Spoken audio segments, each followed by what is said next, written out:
ხარბი მღვდელი. იყო და არა იყო რა, ღვთის უკეთესი რა იქნებოდა. იყო ერთი ხარბი მღვდელი. მრევლმაც იმის სიხარბესა და გაუმაძღრობას ვეღარ გაუძლო და მიმოიფანტა. დარჩა ხუცესი ულუკმაპუროდ. იფიქრა და ხალხის მოსაზიდად და მოსატყუებლად ასეთ ხერხს მიმართა. ერთ თეთრწვერა მათხოვარს დღეში 2 შაურს შეჰპირდა. შეიყვანა ეკლესიაში და კანდელის ჯაჭვზე ჩამოჰკიდა.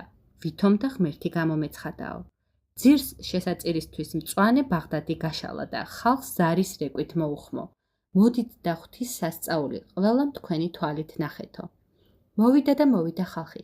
გაიჭედა მთელი ეკლესია მლოცველებით. მღვდელი ავიდა საკურთხეველზე და ხალხს განუცხადა. ვისაც რა გასაჭირი გაქვთ, ჩემს ღმერთს შესთხოვეთ და თუ შესაწირ ფულს არ დაიშურებთ, ყველა თხოვნას შეგისრულებთ. დაიჯერა ხალხმა და დაიწყო ლოცვა ვედრება. თან შესაწირავ ფულს მწვანე ბაღდადზე ყრიან. მღვდელი დახყურებდა ფულის გროვას, გული სიხარულით ევსებოდა და ხალხს უფრო ხმამაღლა მოუწოდებდა. ილოცეთ ხალხნო, გულით შევედრეთ ჩვენს მამა უფალს და ყველა საწადელი აგისრულდებათ. ხალხიც ლოცულობდა და დაუზოგავად ყრიდა ფულს ბაღდადზე. კანდელის ჯაჭვზე დაკიდებული თეთრწვერა მათხოვარი შეწუხდა და მღვდელს თვალით ანიშნა. მეტი სატანა აღარ შემიძლია და თუ არ ჩამომხსნი, ჯამაგირი მაინც მომიმატეო. მაგრამ მღვდელმა ყურადღება არ მიაქცია. უარის ნიშნად თავი გაიქნია და კვლავ ლოცვა განაგრძო. მლოცველ ხალხს თვლა არ აქვს. ბაღდადი უკვე ფულით აივსო. ჯაჭვზე დაკიდულ მათხოვარს მეტისმეტი გაჭივრებისგან უკვე ოფლი დაასკდა. მღვდელი კი აინუნშიაც არ აგდებს.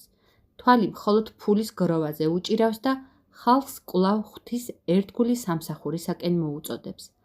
ხალხმა ილოცა და ეკლესიიდან ნელ-ნელა გაიკრიფა. საკურთხეველთან ერთი ღარიბ ღატაკი, დაკონკილი კაციღა დარჩა. დაიჩოქა ამ კაცმა და ღმერთ შეევედრა. ღმერთო მწყალობელო, ერთი ღარიბ ღატაკი კაცი ვარ, 4 ქალიშვილი მყავს და ისინიც ჩემსავით დაკონკილები დადიან. ჩემთვის არაფერს გთხოვ, როგორ მე თავს გავიტან? ოღონდ ჩემი შვილები შეიბრალე. იმდენი ქონება მაინც მომეცი, რომ თითო ხელი სამზითო ლოგინი გავუმზადო და საიქიოში მათი საწყევ საკრულავი არ გავხდე. ჩამოხედა ღმერთად გამოცხადებულმა მათხოვარმა გაჭირვებულ კაცს და ჩამოსწახა.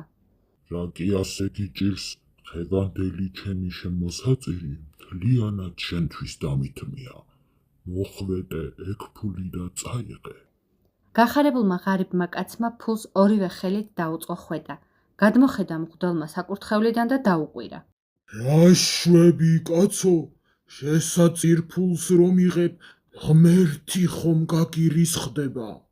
შენ რა გინდა, თვითონ ღმერთმა მომცა? მიუგო ღარიბმა კაცმა. მღვდელი მათხოვარ კაცს შეეკითხა. მართლა შენ მიეცი? დიახ, მე მივეცი. უპასუხა მათხოვარმა. მაშრისი ღმერთი ვარ თუ გაჭირვებულსა და ღარიბ ღატაკს არ დავეხმარები. დარჩა მღვდელი პირში ჩალა გამოვლებული. ღარიბმა კაცმა კი მიიტანა შიმფული და თავის ქალიშვილებს მეორე დღესვე სამზითო ლოგინი და კაბა ჯუბები შეუკერა. ჭირი იქ ალხინი აქა, ქატო იქა, ფქვილი აქა.